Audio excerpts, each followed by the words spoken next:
I'm here in Medjugorje. I'm next to the Blue Crosses and I'm with, what's your name? Joe Malone from Kilkenny City, Ireland. Ireland. First time here? First time here this week. I've been here only a month ago. Uh-huh. I've been here probably nearly 40 times at this stage. Wow. I came out here in 2006 with my wife and my 6-year-old son with a group from our area, and I decided that I would bring a youth group in 2007. I did. The biggest crowd of young people I brought was 136 from our area back in Kilkenny.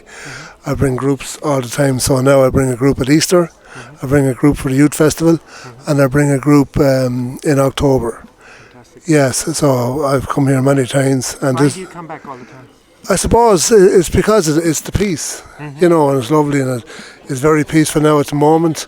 We just came down from the Oasis of Peace, and it surely is the whole of Medjugorje, and I really love it. I love coming here, and I get so much enjoyment by coming here and meeting other people.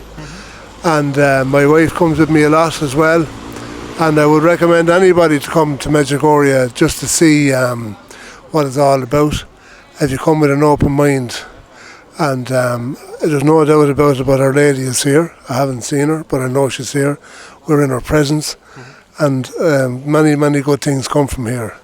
And I'm honoured and privileged to be here this week. I'm only here for 5 days. I'm bringing out the youth festival people at the youth festival, as I said, in July.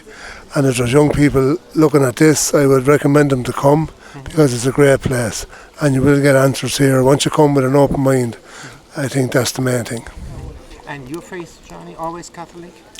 I'm a Catholic, yes. I was a soldier for 30 years, and then I left the army, and I'm now a county councillor, a local politician in my town, in my city of Kilkenny.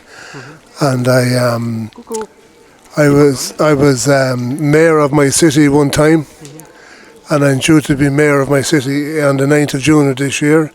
And I just said I come here just to pray about everything and see how I get on. But I'll be taking on that role, but I believe I wouldn't be able to do it if I didn't have Our Lady of Medjugorje by my side. I truly believe in that, and that's what it means to me, and the man above as well, because I've received many graces here over the years. Yeah, unbelievable. And before, you think Medjugorje deepened your faith? It became alive here, or was it already? I always had faith, but I was one of these Catholics that probably had to go to Sunday Mass because my parents would have taught me to go. Yeah, so I got into the faith here back into 2006, 2007, and my faith has been strengthened. And at home now, I'm a daily Mass goer. Bar Saturday. I don't go on a Saturday, but I'm working on that. But I do, I go on. I believe it sets me up for the day. I go to early Mass in my local parish, and it sets me up for the day. So whatever comes, I'm able to deal with it, good or bad or whatever. And I would, as I said, I would truly recommend it. I brought many people here who were broken, very broken, on the verge of taking their own life, and on drugs and alcohol, crime. Brought them all here, and thankfully the majority of them stayed on the right track. You know, once you come here and be open, things will happen, but you have to be open. It takes a day or two. If you're going to spend it down in the pubs, it's not going to happen. But you have to go up to the hills, into the church, do the adoration. And I didn't get that overnight. It took me many years. So I'm still on the journey, on the faith journey. Like me? How are you Yeah. So. And you pray the rosary? I pray the rosary, maybe 3 rosaries a day.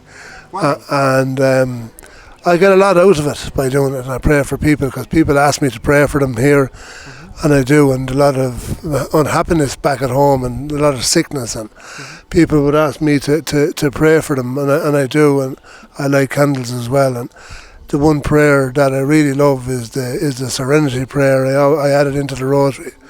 It's God, grant me the serenity to accept the things that I cannot change, the courage to change the things that I can, and the wisdom to know the difference. I'm not in addiction, I'm not in recovery, never was, but that is a very, very important prayer to me. And anybody that's watching this that are in addiction or in recovery, and if you haven't been in Medjugorje, I would highly recommend it. Yes. made the same experience, like you said. Yeah. And you see, confession is a central part here in Medjugorje. Confession, yeah, I have. Talk about it. I talk about confession. I was running from confession for years and years and years, to be honest. And eventually, it clicked with me one day that I need to start going to confession because I was running away from myself. So when I start going to confession in Medjugorje, I feel a better person by going. You know, I was here at Easter, I went at Easter, and I hope to go in the next day or two as well. You know, to talk to a priest. Like, I used to be afraid of confession and one thing and another, but from a person that was afraid, I'd say to anyone that is afraid, don't be afraid. Just go in there and you get a good confession. And after that then go away for a few minutes in silence, or light a candle or offer it up. And good things come from there as well, I believe. Freedom. Freedom, yeah, absolutely, yeah. And I guess in your groups you found people, a lot of people think God the Father is an old man, angry with a white beard, and That's he wants right. to judge us. And that's not the truth. Can you describe that? Well, a lot of people don't believe in God, Yeah. and that's the way it is in our modern world today. In Ireland, I believe, unfortunately, that going to churches will close. You know, and God is not at the centre of their lives. You know, and when they do let God into their lives, well, then things will happen. You know, and I find that myself. There is a God. He's a loving God, and I want you to open up. You know, and I'm 60 years of age, and I've seen a lot in my life, and in my daily work back at home in Kilkenny, I see the horrors of drugs. You know, and what it does to communities. And it's one of the biggest evils. You know, we had a pandemic in the world called coronavirus. I think the pandemic of drugs is a bigger virus. And we have to pray, you know, for all young people today, in today's world, in Ireland and all over the world. Drugs is not the answer. You will not get an answer of a drug or a pint glass. Paint over the problem. Yes. That's what I You know. saw in my life, like, Yeah. you know, like pornography, stuff like that. It doesn't, it paints over you. It's like, Yeah. it's painting over the problem. It's covering up for all the problems, but For pain. yes, absolutely pain, yeah. And if you open it up to let it off to Our Lady of Medjugorje, Our Lady of Knock, Our Lady of Lourdes, and the God above, you know, great things will happen, and I'm a testament to that. Just have And to ask honestly, God. you do, yeah, absolutely have to, yeah. And I'm delighted to be here. I followed your stories online, and delighted that you asked me to say a few words about my story, and I could go on and on for another hour, but I won't. But by coming here, you will definitely, once you're open to it, you'll definitely get something, I believe. Yes. Thank you so much for that beautiful interview. And thank you for allowing me the few minutes as well. Thank you.